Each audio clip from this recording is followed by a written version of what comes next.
देश दुनिया से कटे ऐतिहासिक गांव मलाणा के लिए नेपाली मूल के मजदूर लगातार 8 घंटे पैदल चलकर राशन पहुंचा रहे हैं। मंगलवार को मजदूरों ने 1900 किलोग्राम राशन मलाणा पहुंचाया।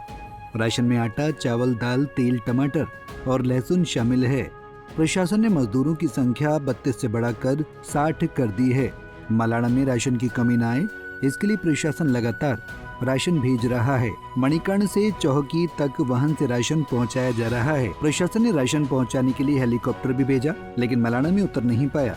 इसके बाद मजदूरों से राशन भिजवाया जा रहा है।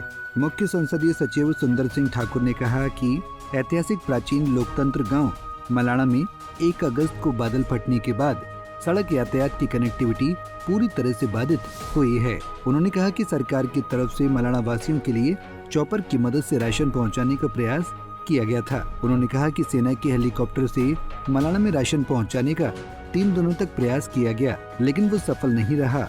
उन्होंने कहा कि उसके बाद उसको रोकना पड़ा, लेकिन सरकार ने प्रशासन के द्वारा मलाणा के लिए 3 टन राशन नेपाली मजदूरों के माध्यम से पहुंचाया गया है। उन्होंने कहा कि मलाणा में राशन की कोई किल्लत नहीं है। खाद्य और आपूर्ति विभाग के द्वारा डिपो का राशन भी उपलब्ध करवाया जा रहा है। इसके अलावा एनजीओ के माध्यम से भी मलाणा के ग्रामीणों की मदद की जा रही है।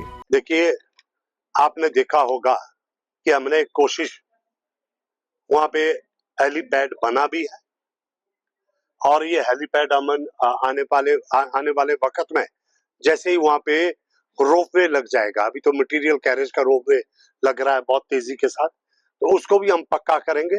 भविष्य में तो हम जरूर मलाना में एक हेलीपैड का निर्माण करेंगे, लेकिन अभी कुछ एक पेड़ों के बीच में आने से वो जो पायलट भी जो है अभी एयरफोर्स के पायलट थे, मैं समझता हूँ इन पहाड़ों में जो एविएशन कंपनीज ऑलरेडी काम कर रही है उन्हें ज्यादा इसकी जानकारी रहेगी और मैं समझता हूँ निकट भविष्य में हम जरूर वहाँ पे एयर ड्रॉपिंग करवाना के लिए जो भी सुविधा होगी उसके करवाएंगे। लेकिन आज वहाँ पे राशन की कोई कमी नहीं है। इतना जरूर है कि जो जो राशन वहाँ जा रहा है वो एक हेड लोड का 1200 से 1500 रुपए जो है उसका जो भाड़ा लग रहा है। ऐसे में मैंने जब देखा उस दिन, जब पूरे का पूरा जो हेलीकॉप्टर एक हमने कोशिश की थी, उसको जब पॉसिबल नहीं हुई तो उसको हमने अबॉर्ट कर दिया, उस अभियान को रोक दिया। और मैंने भी अपनी तरफ से जो बन पाता था मेरे अपने निजी ट्रस्ट के माध्यम से 2 लाख रुपए जो कम से कम वहां पे जो पड़ा हुआ था सामान, और अगले 10 दिनों में जो कैरेज का लगभग मुझे बताया गया, मैंने वो अपने ट्रस्ट से 2 लाख वहां दिया है। ऐसे बहुत दानी सज्जन है जो हमारे जो आपदा राहत में वहाँ पे कंपनीज है जो हमारा सहयोग कर रही है, उनका भी धन्यवाद करते हैं। राशन देने वालों की कमी नहीं है, सिर्फ अभी भाड़ा बहुत महंगा पड़ रहा है और उसके लिए 2 स्पैन वहाँ पे लगाए जा रहे हैं। आज मुझे पता चला कि जो स्टेज 1 का जो स्पैन है बराज से ऊपर तक लगना आधे रास्ते तक, उसके दोनों तरफ जो स्पोर्ट्स तैयार हो गई है। अब उसके आगे की जो स्पोर्ट बनेगी लास्ट पॉइंट पे, उसको जो है रोप जैसे ही आ जाएगी अमृतसर से, उसकी रस्सियां मंगाई गई है और ये लगभग कोई 30 लाख के लगभग इसका अनुमान है जो 2 रोपवे लगेंगे। और बलादी में भी हमने रोपवे लग रहा है, वहाँ पे इंजन वाले ये सारे रोपवे लग रहे हैं।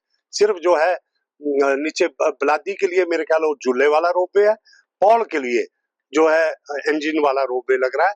और इनको जैसे ही ये रोपवे लग जाएंगे तो इनको मुफ्त सारे के सारा कैरेज नीचे बराज साइड से, जो पहले से भी इनको ज्यादा सस्ता जो कैरेज का भाड़ा पड़ेगा, तो निशुल्क लगभग ये जो बराज से लेकर इनके गांव तक इस राशन को पहुंचाया जाएगा। अभी तक जो मेरी जानकारी है कि लगभग 2.5-3 टन राशन वहां पे भेजा गया है और मैं समझता हूँ कि ऐसा है ना, जरूरी आवश्यक वस्तुओं में सारे सामान भेजा जा रहा है। ये तो कुछ हमने राहत के माध्यम से भेजा है, लेकिन जो खाद्य आपूर्ति की तरफ से भी प्रावधान पूरा किया जा चुका है। तो मैं समझता हूँ कुछ कीमतों में वहाँ उछाल आया है, लेकिन निकट भविष्य में अगले 10, 12, 15 दिनों के अंदर सारी स्थिति सामान्य होने की उम्मीद है। पंजाब केसरी टीवी के लिए कुल्लू से दलीप ठाकुर की रिपोर्ट।